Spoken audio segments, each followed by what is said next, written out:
Apple just wrapped up WWDC23 and there's a lot to talk about, including the Mac. So let's get started. First up is the new 15-inch MacBook Air that Apple announced, including graphite and starlight, and that starlight color is probably a good looker. Now that is 11.5 inches thin, comes with a MagSafe port, 2 Thunderbolt ports, and a 3.5mm jack for those of you who are still rocking wired headphones. Now in addition to having that, there are 6 speakers that come along with the 1080p camera at the top, and as well as having a 15.3-inch display. Unfortunately, it's not a promotion display, but that's not the end of the world. It's priced at $1299 to start.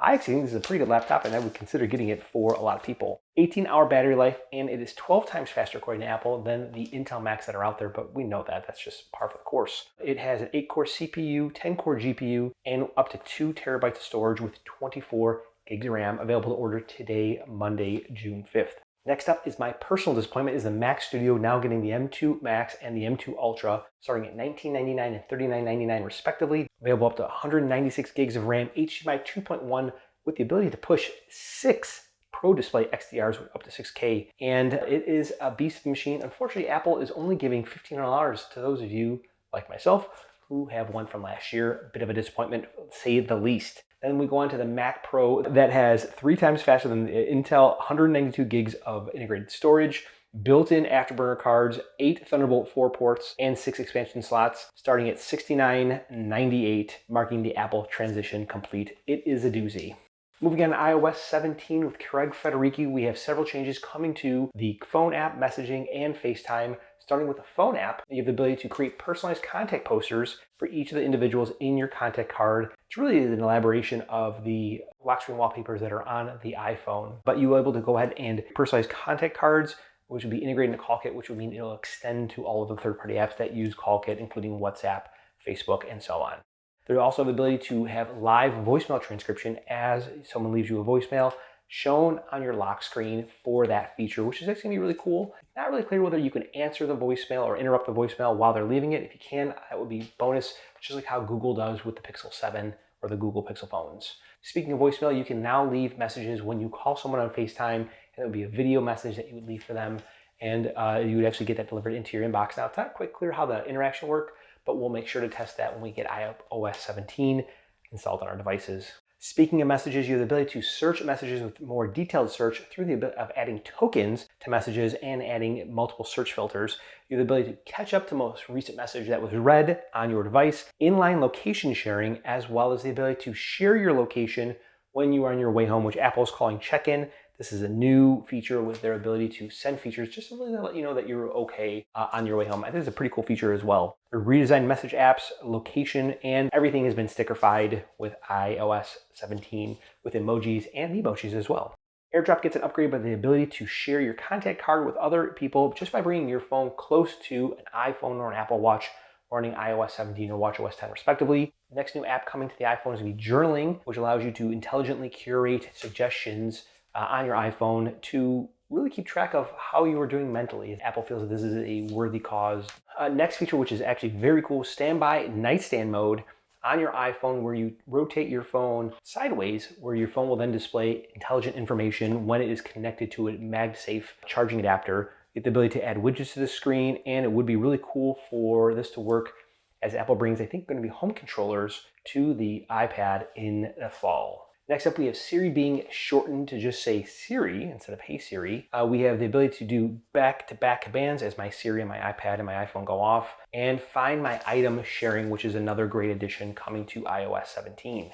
Coming to iPadOS 17, you have lock screen widgets and an updated lock screen just like you have on the iPhone, and the ability to add up to 6 widgets with live activities, and now you can actually have multiple timers. Now, all these things are also coming to the iPhone, but Apple only mentioned it during the iPadOS update. The next new app coming to the iPad is going to be the Health app, where you can view all of your health information, including getting reminders for your medications. Again, this is nice. I don't know necessarily it's a tremendous value add, but we'll see what Apple does with it in the next coming years. There are also changes coming to the PDF function inside of Apple's app and the ability to real-time collaboration with these changes. Stage Manager is getting some updates, though it's not quite clear how those are going to work, as well as the ability to use your external display's integrated FaceTime camera like the Studio Display does. This is a big upgrade. I'm really glad that they're bringing it. Unfortunately, nothing about being able to use Stage Manager with an iPad mini. Fingers crossed for the fall. Next up, WatchOS is getting a complete redesign with the ability to use many apps in full screen, kind of expanded use, and Apple's bringing integrated apps to apps. So you'll see those apps in the corner of that with the ability to use some new watch faces, including Snoopy and Woodstock, which, I mean, who doesn't love Snoopy and Woodstock? And you'll also have some updates to workouts, including cycling, hiking, and where you'll be able to get cycling data on your iPhone during a cycling workout. I think this is actually pretty cool, but it might be telling of what Apple has planned for us in the fall. If you remember last year in WatchOS 9, Apple had a lot of changes for running, and they added workouts. When you get to a track, you automatically add a running workout to the Apple Watch. So that might be something that we see with the activity button. So that would be cool. With health, they're getting the ability to reflect and add health assessments for mental health and myopia, which uses a measurement for time in daylight, which is going to be integrated, and screen distance using Face ID cameras. Next up, we have macOS Sonoma bringing the familiar screensavers from the Apple TV to your Mac with widgets on the desktop that will fade when you have an app open and actually color match your background.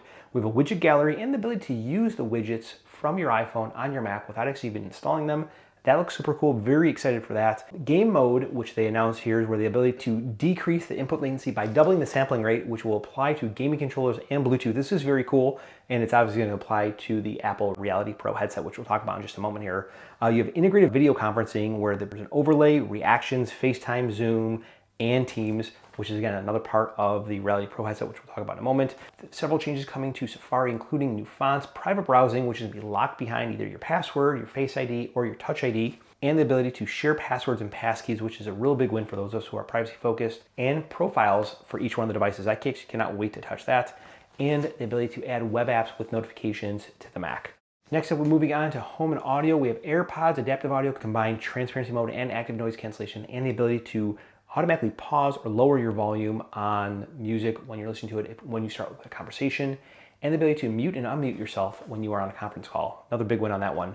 AirPlay on device preferences. You have the ability for AirPlay in hotels and SharePlay in the car. tvOS is going to have a redesigned control center with iPhone to locate the remote control, and FaceTime on the Apple TV. This is actually really cool. Apple's extending the FaceTime API to developers on the FaceTime. So when you have your phone in front of you, you can actually transfer the call, see it on your big screen, and the call will use your camera, your iPhone or iPad for that FaceTime call. So expect to see another accessory where you can mount your phone next to your Apple TV box. You have gestures and auto framing coming as well.